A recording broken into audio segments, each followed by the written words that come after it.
And now, Pujya Atman Sri Swami Jyotirmayananda commences tonight's satsang with the Sanskrit peace chant. Om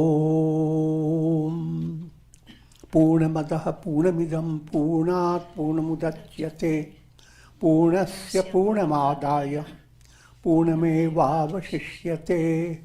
Om Shanti Shanti Shanti. We begin with mystic song by Sri Swami Lalitananda, played and sung by Sri Swami Umananda and Rajneesh. Our song tonight is called Build a Bridge.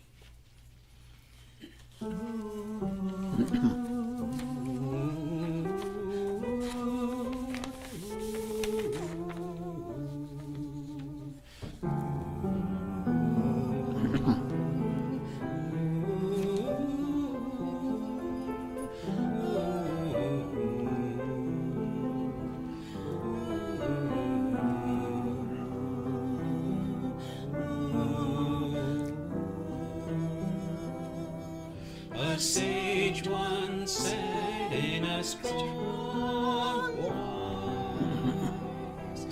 for the what is good and right, move to freedom, move to freedom.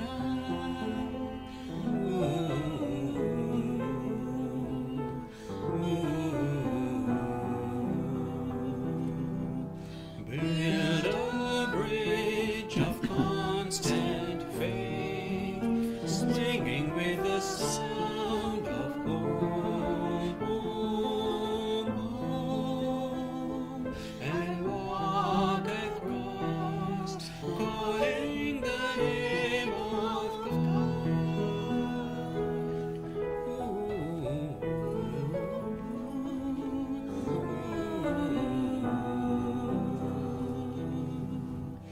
Know and realize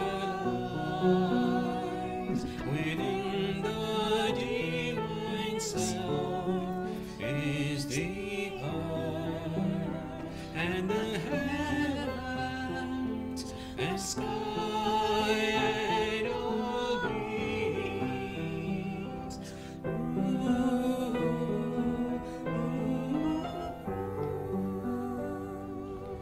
How can you be away from the sound?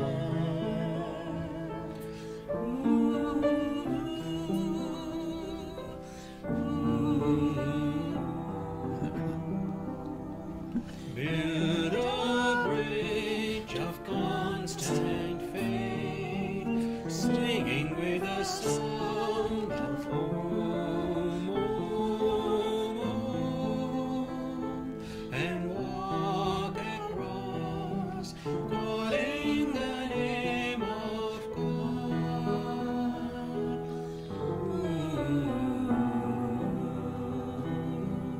Move to freedom.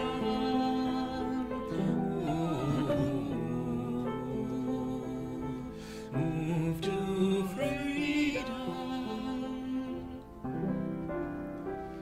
Calling the name of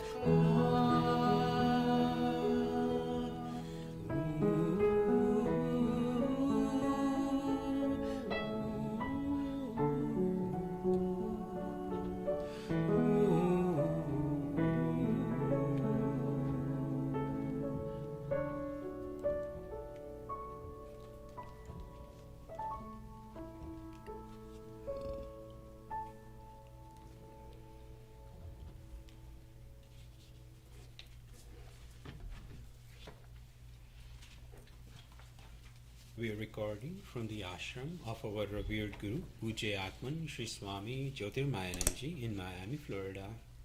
Today is May the 5th, 2020, Tuesday evening, and tonight Swamiji will be lecturing on the Sage Vasistha. This is Series 2018, class number 235. And now Pujya Atman Sri Swami Jyotirmayananda. Om Brahmanandam Param Sukhadam Kevalam Gyan Murtim द्वन्द्वातीतं गगनसदृशं तत्त्वमस्यादिलक्ष्यम् एकं नित्यं विमलमचलं सर्वधी साक्षिभूतं भावातीतं त्रिगुणरहितं सद्गुरुं तं Namami. Om. Adorations to Sadguru, who is Brahman, the giver of supreme bliss, embodiment of pure consciousness, one without a second, vast as the ether, infinite, eternal, beyond the three gunas and their modifications, the supreme preceptor. Yoga Vasistha, in Upasham Prakarana, section 76. The topic is crossing the ocean of the world process.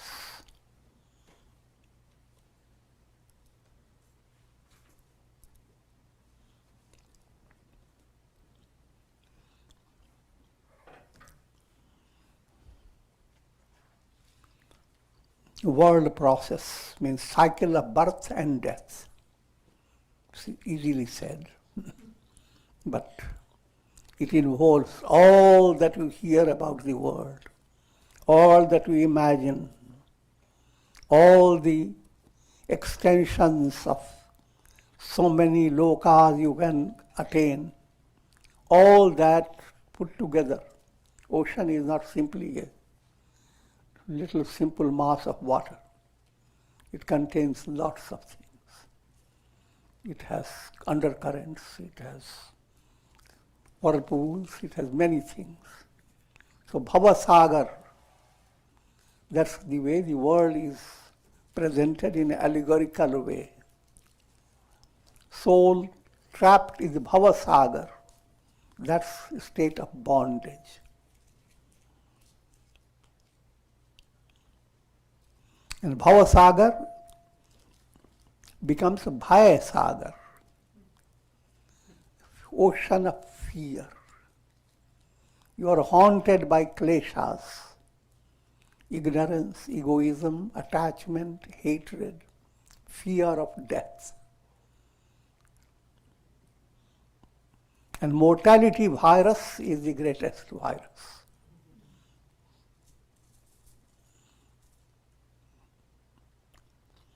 The project is how to cross over this Bhavasagar or the Bhaya Sagar, ocean of fear, and enter into Ananda Sagar, ocean of bliss.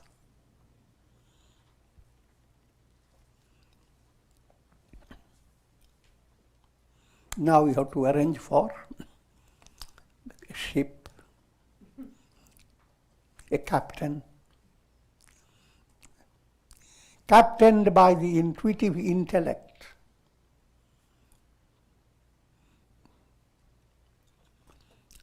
Viveka Buddhi is the captain, what's known as Sanamati. Understanding is the key to your spiritual evolution and for crossing over the ocean of the world process. But not ordinary understanding, understanding coming from pure intellect. That understanding, simple way to say, is that I am not the body. See, I am body, mind, intellect, I am this mortal personality. That's limited, erroneous vision. Emerging out of this illusion, Braham Brahmasmi, I am Brahman. Brahman alone, non-dual, absolute. That revelation and being profoundly established in that realization, that's the goal of life. So, Viveka Buddhi is like the captain. Prajna or wisdom is like the big ship.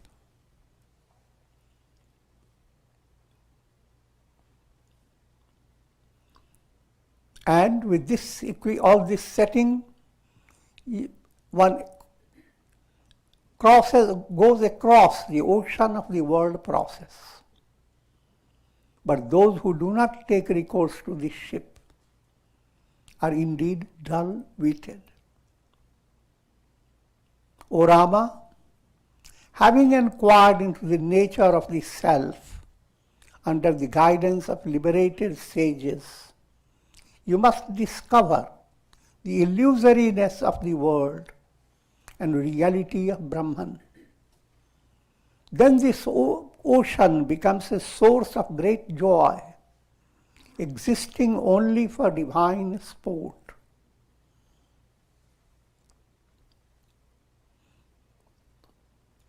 Lots of insight are put together. Vasistha says to Rama,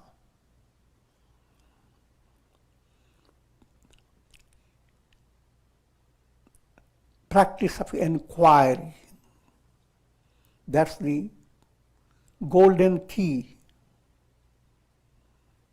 the magical key, leading the soul to that revelation, Aham Brahmasmi. But inquiry, called vichar. Vichar cannot be practiced by your intellect unless your intellect has been well purified under spiritual guidance. The spiritual guidance is most important from the right source.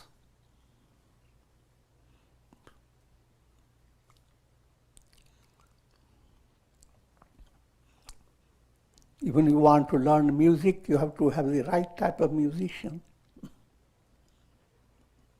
Can't learn music from the howling jackals.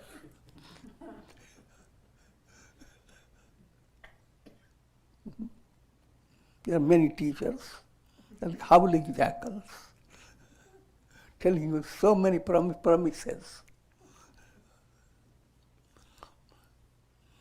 So in that type of wrong guidance, your vichar will not be successful. With proper guidance,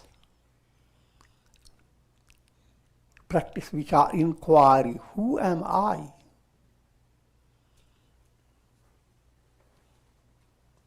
I am neither body, mind, senses, intellect or ego. None of this am I. I am Satchidananda, existence, knowledge, bliss, absolute. I alone am.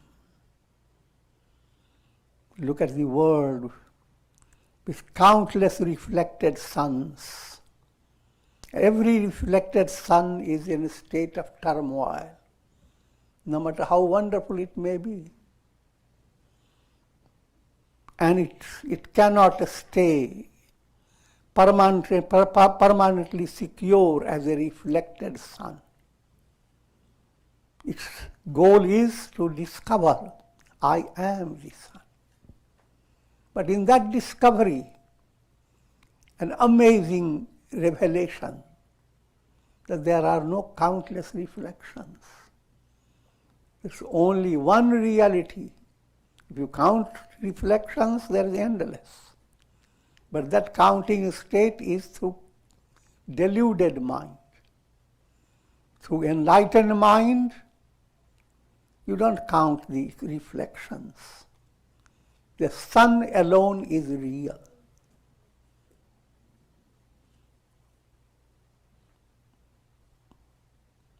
So among countless jivas, souls, evolving through the world, the reality is Brahman, I am Brahman.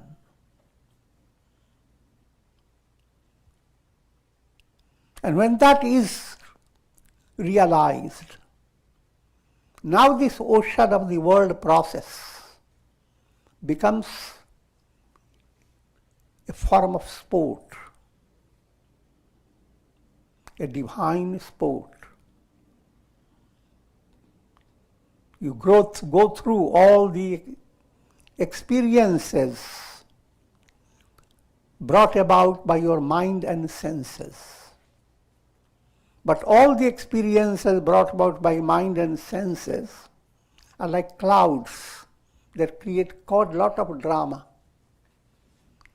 But the I am is the sky. That I am is never affected. So therefore now, the sky is not threatened by clouds. From a sky state of vision, all clouds and all their thunder and rain and all their jumping and dancing, all that is just a sport, a fun.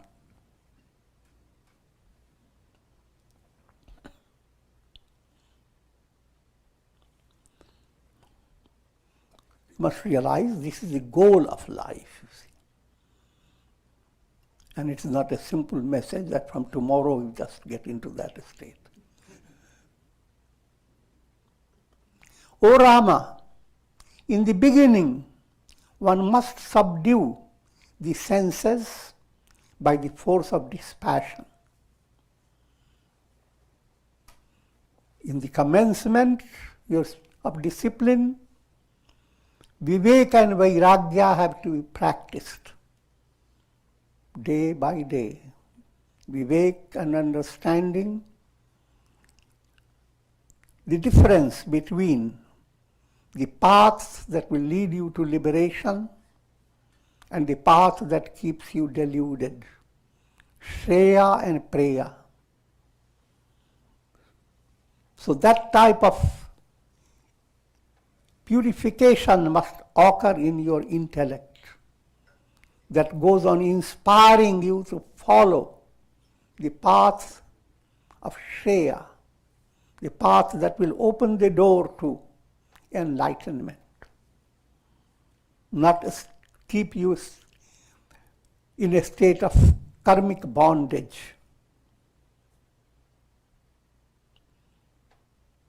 And as Viveka develops, Vairagya develops at the same time. So if you practice Vairagya, you get Viveka. You get Viveka, you become more mature and strong in Vairagya.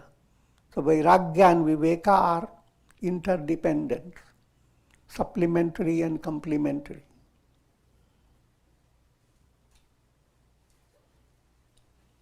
So, in the early state, when you are not in an advanced state, you must follow the discipline of Abhyasa and Vairagya. Do not let your mind just wander.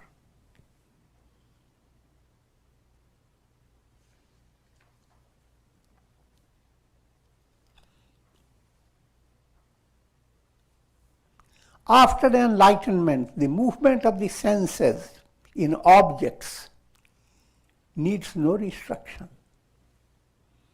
When you have deeper maturity of understanding, your senses can have different experiences of all types of things. But you are untouched.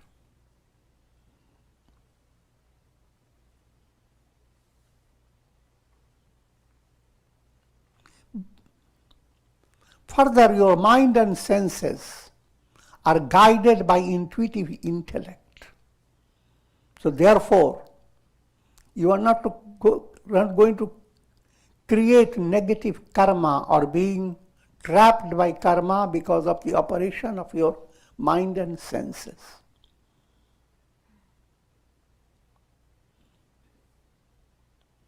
Because their movements, they are no longer under the domination of the unenlightened ego. In one who attains spiritual knowledge, intellect and spiritual effulgence continue to increase in the same manner as beauty and fragrance continue to increase in the spring season. As your intellect becomes more and more intuitive, your personality becomes like a blossom, a mystic blossom. And it continues to waft fragrance. Sarvabhuti hite rata. Continues to create a mystic environment that impacts upon countless souls, inspiring them to follow the path leading to liberation. Just like the spring season, the moment it enters the forest, the entire forest begins to be transformed. Every leaf, every blossom, every tree is emanating a kind of thrill.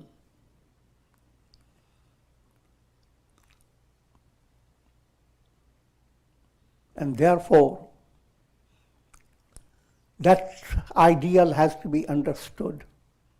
Liberation, your path leading to liberation, is not just helping you to attain enlightenment, but as you advance, whether you are personally involved or not, your existence, your thoughts emanating from your mind, your heart that is sending out, Sarve bhavantu sukhina, may all be happy. All this is like wafting of the fragrance, and they go on impacting upon countless souls.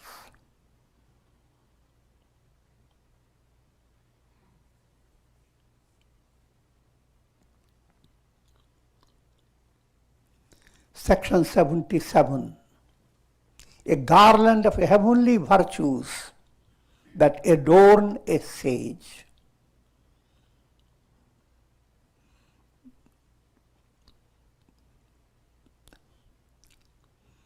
Here, heavenly virtues are not just giving you ordinary account of virtues like forgiveness, compassion, and so forth. They are all implied, but what is being brought in this, the characteristics of spiritual enlightenment. Those characteristics are the virtues that adorn a sage. Sri Rama asked, O sage, please describe to me the glorious qualities of the sages who have attained enlightenment. Though I have already heard your glorious words on this theme, yet I would like to hear more and more about it. That's the quality of a good aspirant. Ears never become filled up.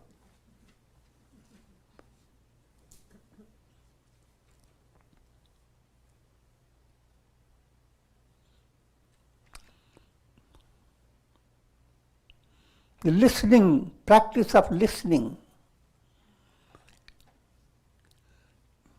makes your day a day of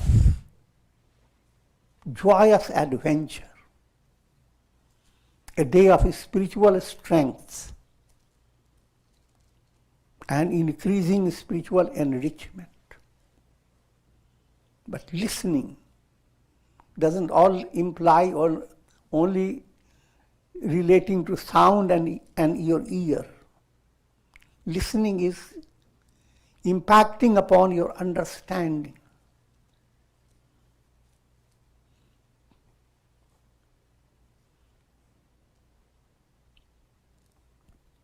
Listening leading you to be deeply involved with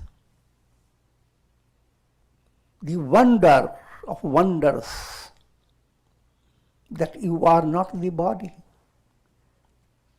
You are that self, which is the only reality in the entire universe.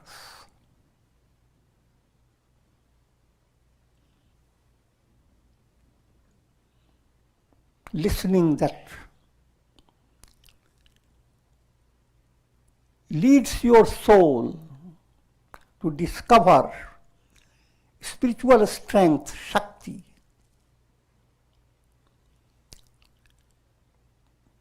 places a royal road before the soul called bhakti, devotion, devotion to God. And finally, leading to liberation.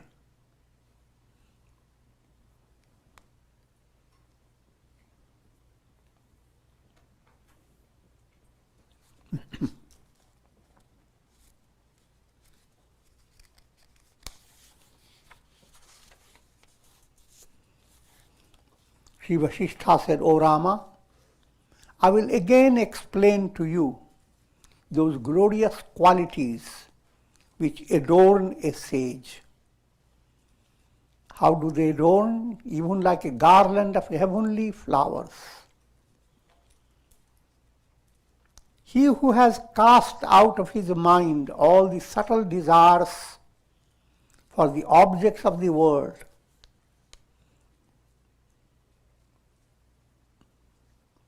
in other words, he who has purified the vasanas from malina vasana to shuddha vasana, from impure vasanas, mind burdened by an unconscious, subconscious pressure. So as long as you are burdened by the subconscious pressure, your mind cannot really open the channel for enjoying divine presence in daily life. Your vasana restricts. God's presence is everywhere. Purnamidam. God is full. This whole world is constantly exploding with God's glory. But led by vasana, all that glory is shut out.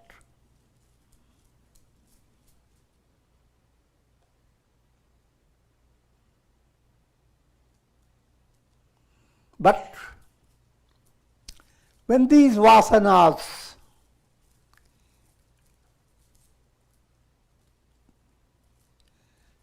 become sublimated into Shubha Vasana, if you possess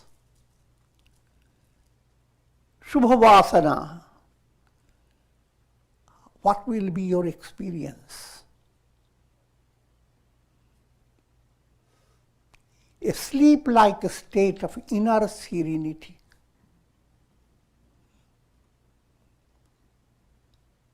Even while performing actions in this world, all activities will go on, but your inner settled state of your inner experience is I am Brahman. As if you are in deep sleep, just allegorical, not mix up sleeping with samadhi. He who has attained the knowledge of the self possesses a mind that is steeped in bliss.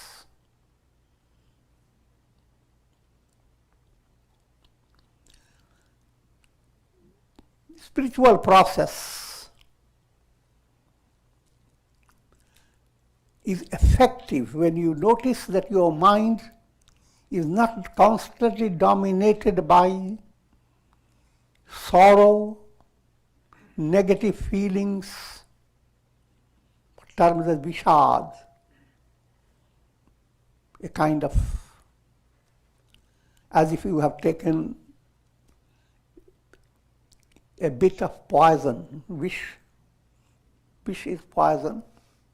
Ad, ginger, somebody gave you poison, and you gingerly took it.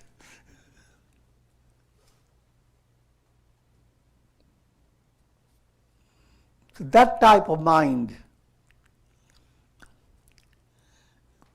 is constantly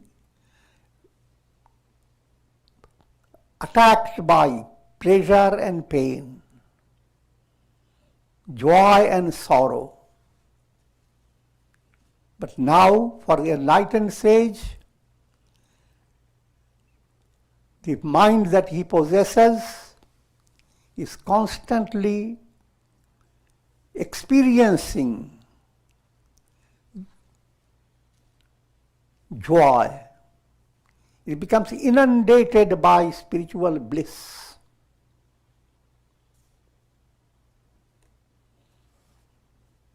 And our ordinary happiness and bliss, there's a big difference.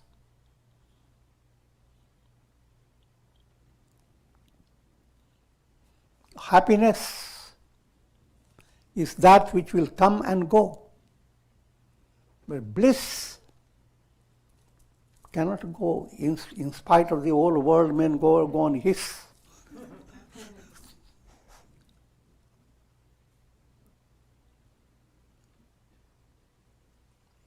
The entire world becomes an ocean of bliss in which a sage continues to sport. The world becomes, through enlightened mind, this world is nothing but Brahman. So therefore, what you read in the Gita as Vibhuti Yoga, see the Vibhuti of God, God's glory manifesting in every flower, in every blade of grass, in all the elements. You are surrounded by divine glory, not only from outside, from inside.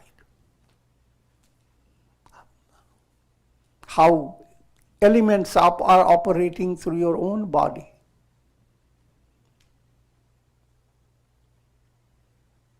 And behind all that operation, there is a divine hand. So there is no room for grief. There is no room for being attacked by sense of mortality.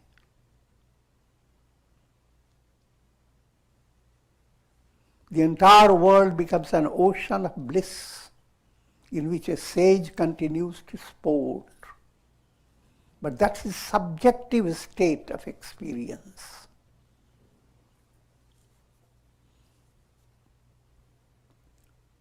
In the practical world, his personality will have the same qualities like the personalities of others. Quality implying the body of a sage will age, hairs will turn grey, teeth will give trouble. I'm just joking, but simple points. All the troubles that anyone can face bodily, they are all, sage's body is same as anybody else. And we have all illustrations. Ramana Maharshi, Ramakrishna Paramahamsa, Vivekananda, even Shankaracharya. They all went through bodily ailments. But those ailments did not diminish their spiritual wisdom and their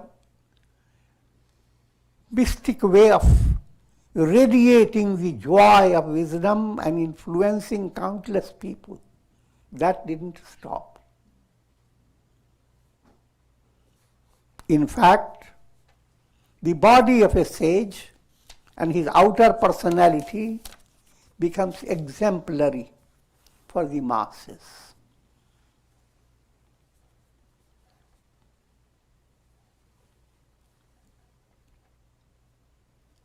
Though perceiving the objects of the world with the help of the senses, seeing with the eyes, accepting objects with the hands, a sage neither sees them nor accepts them. All the operation that occurs in the world of time and space, they are like dream occurrences. And if you know that it is a dream, sometimes even in your dream you come to realize it is a dream. Once you know it is a dream, you continue to see adversity, prosperity, continue to see joyous events coming in your dream as well as very tragic conditions. But if you have that awareness it is a dream, you smile at both of them. That's called Leela. The same dream becomes a Leela when you realize it is a dream while dreaming. Your own body continues to play its role. And you know that you are not that body. That's simple to understand. In your dream, you go through all turmoils, wake up, and discover you are not the one. The dream subject was not you. What a great relief.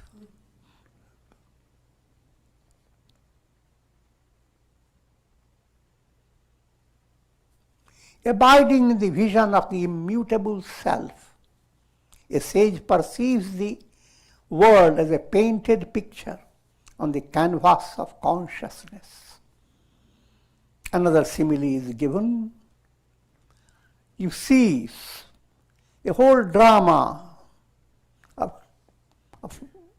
of tragedy or comedy expressing through in a cinema. But all that goes on, behind all that, there is simple screen. That screen is never touched.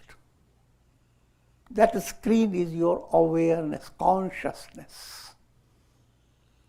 That consciousness, pure consciousness, called Chit, Chaitanya, that remains untouched. And with enlightenment, your identity is that supreme awareness. I am Sat-Chit Ananda. I am existence, consciousness, bliss.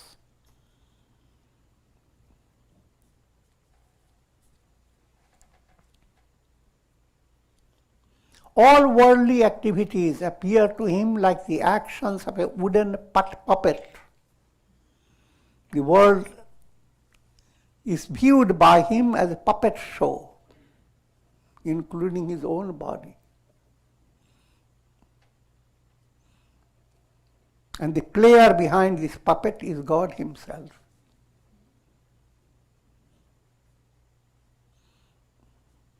And that God is Brahman, the Absolute.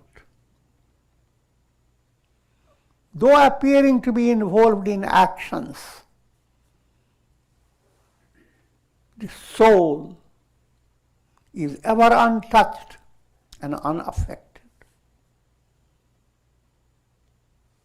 A knower of the self does not expect anything in future, nor does he become attached to any object in the present, nor does he indulge in the memories of the past,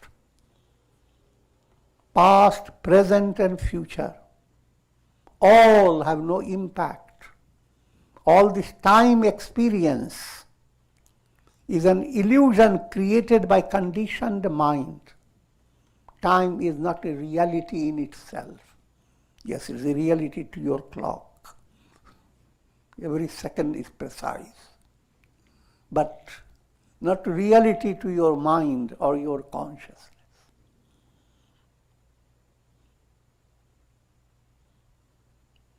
In a joyous state of experience, you see time flying.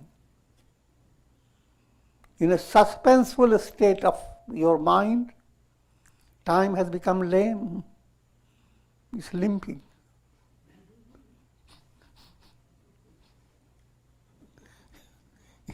In the state of enlightenment, time vanishes.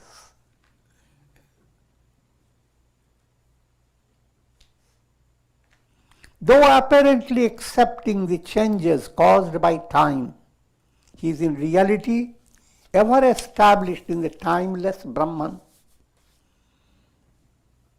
The life in the world continues just like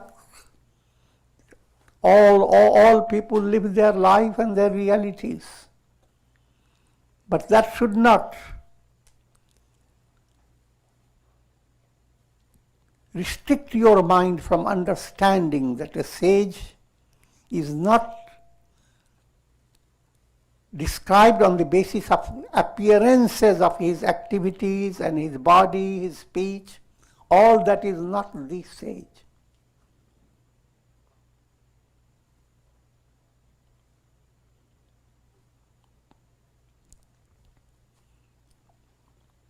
The sage is ever established in the timeless Brahman.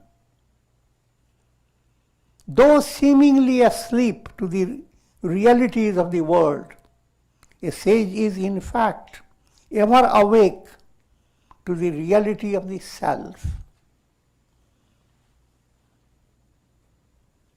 But the ignorant are ever asleep in the night of illusion. Those seemingly awake to their practical realities of life, which are illusory.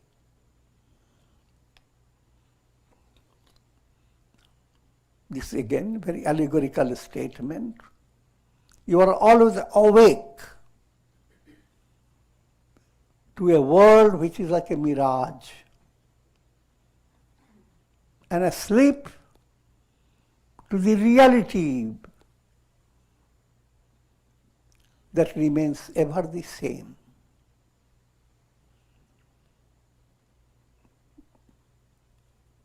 Quoting the Gita, same teaching is given.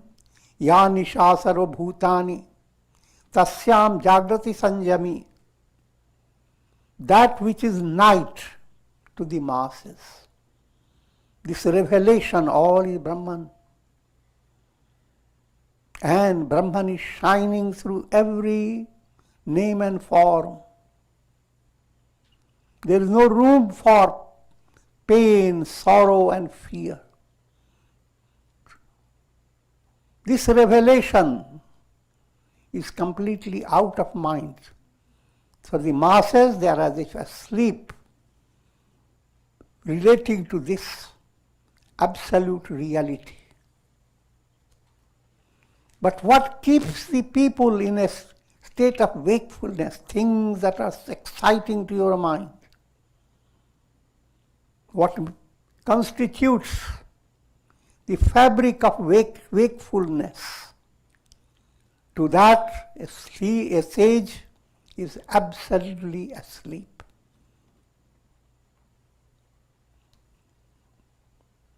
An ignorant person becomes excited by a little thing has happened. He's awake to it. Sage hears it, he is asleep. What is the cause for this excitement? But that is experience. But he's in relations. A sage will deal with people in different ways, in an artistic way, with the intention of doing good, of awakening spiritual insight in others. That becomes the intention of a sage, which is spontaneous. Though seemingly asleep to the realities of the world, a sage is in fact ever awake to the reality of the self. But the ignorant are ever asleep in the night of illusion. You may again and say, oh, I wake up now, I'm awake, I've been sleeping. Now I will handle this thing with alertness. All that has its relative value, I'm not ignoring that. But all that is in the realm of Maya, illusion. What you can consider your wakefulness, you are still sleeping. You are not really awake.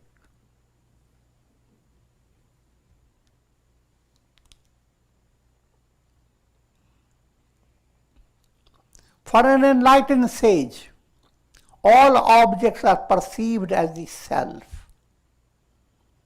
Therefore, though apparently associated with the objects of the world, a sage is ever free from desires and attachments.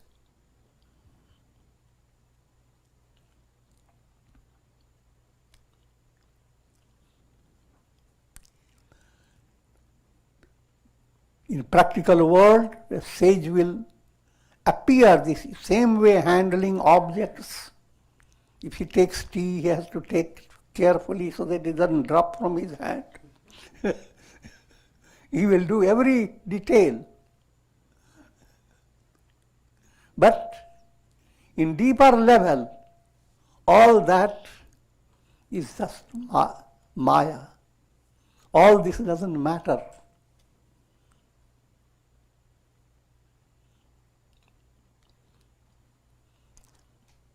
And from deeper point of view, he has no expectation, he doesn't live. Now today has been spoiled, tomorrow must be wonderful. This type of expectation doesn't exist. There is no yesterday, today and tomorrow. Eternity.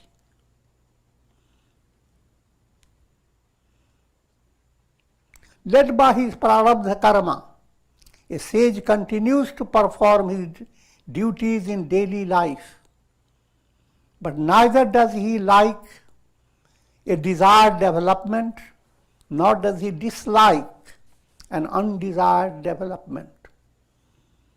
This statement is always implying, and from internal point of view, from a practical reality, a sage would express his dislike if suddenly big rain has come while there was a trip arranged for him.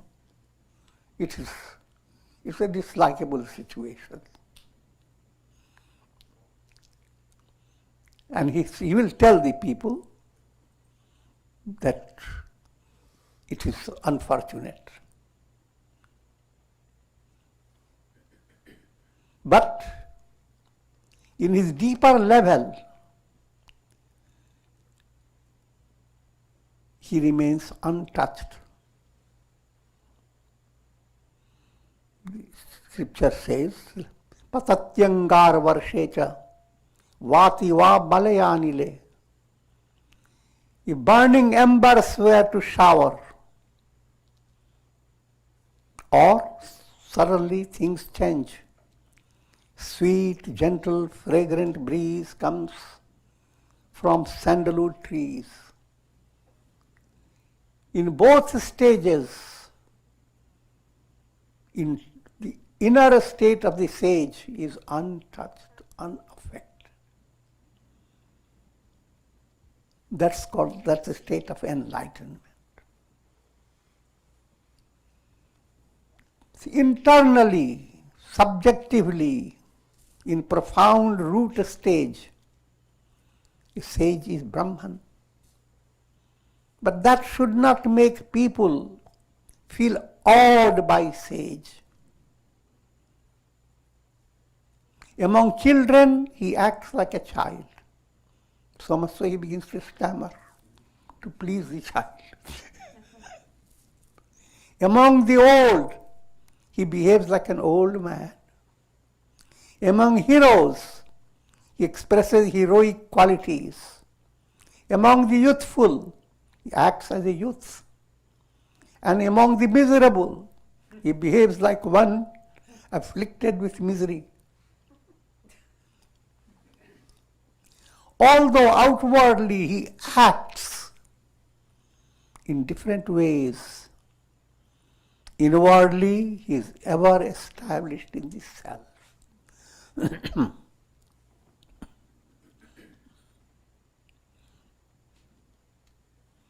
Though apparently agreeable towards his devotees and disagreeable towards his enemies, a sage is inwardly beyond the concepts of friend and foe. He is ever established in the self.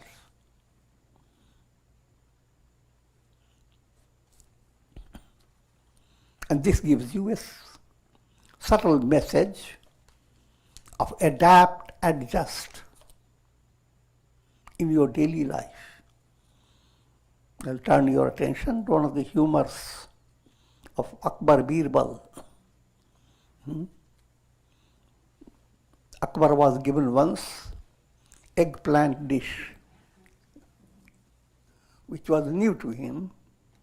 And when he tasted, he liked it so much he overate it. But when he liked and he described how wonderful it is, Birbal said to him, "Oh, Your Majesty, that's why God has put a crown on its head." But next day, Akbar complained the whole night he couldn't sleep, turmoil in his stomach. It's the worst thing he ever ate. Because Your Majesty, you are right. That's why God has hurled a nail on its head.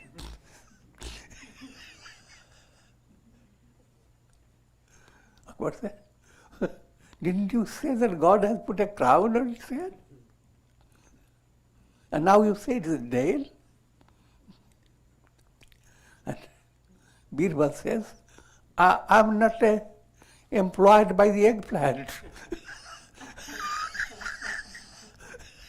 I'm employed by you.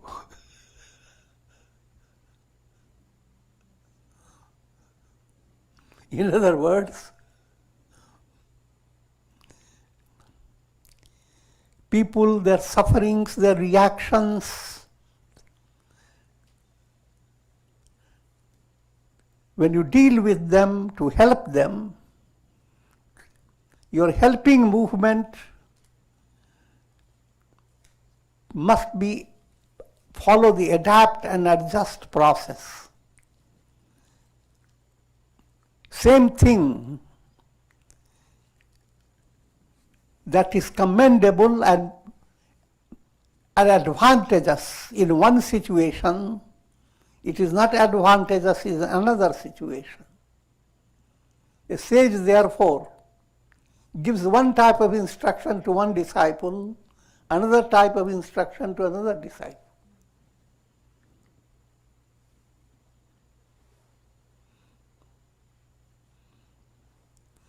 So, outwardly, it seems he doesn't follow any consistent path. But that should not delude you. Sage is beyond it. Being beyond, there is a capacity to use a skill to help the person following his psychology. Certain information given to the person, if his psychology is immature, the sage will withdraw and use a different way of approach, which to the other will appear something wrong. This art has to enter in one's life.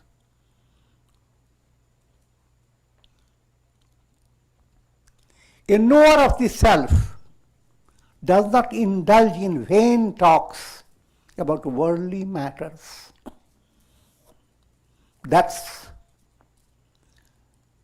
People will bring about all the news and politics and all worldly matters. A sage will use minimum response to all that. But when he is allowed to express himself, he will always bring out inspiring teachings that will uplift the masses.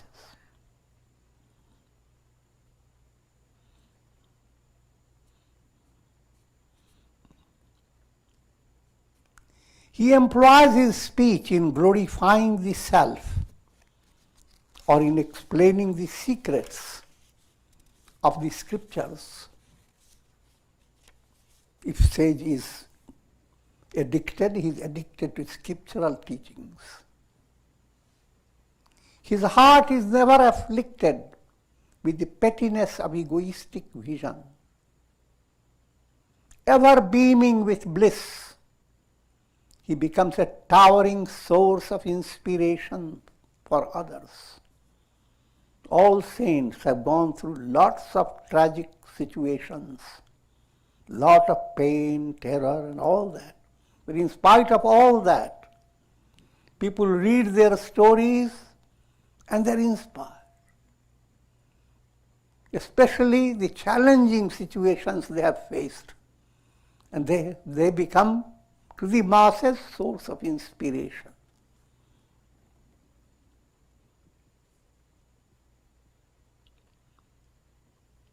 Ever cheerful and sweet in disposition, ever enveloped in the radiance of his own glory. His own glory is glory of Brahman. He is friendly towards all living beings. Matri Bhavana, Vishwamitra, the entire world is friendly. There is no enemy around.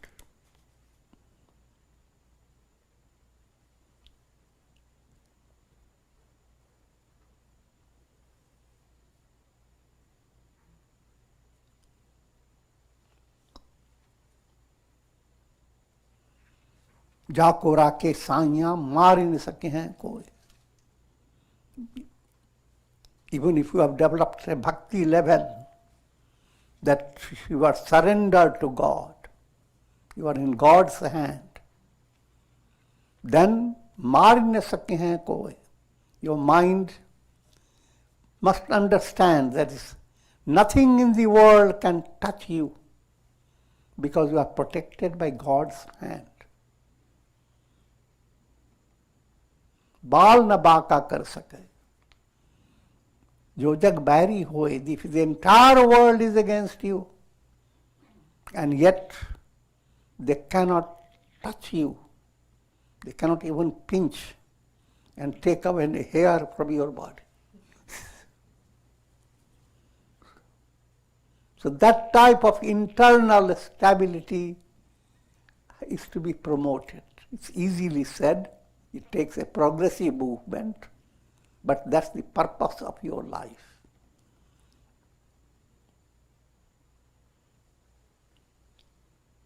He is ever serene, compassionate, generous, and magnanimous. He will never give an evaluation that you are so stupid you will never attain liberation. But generous. No matter what you are Brahman. I offer adorations to you.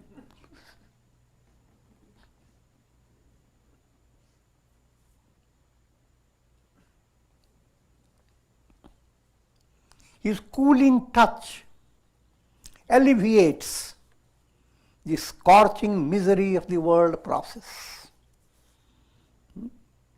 Touch is not limited to physical. His cooling touch means his influence. He touches the hearts of people. And that's a cooling touch. Touched by sagely goodwill. It's a profound blessings for the devotees. He shines like the lustrous moon. Another simile, he's like the moon.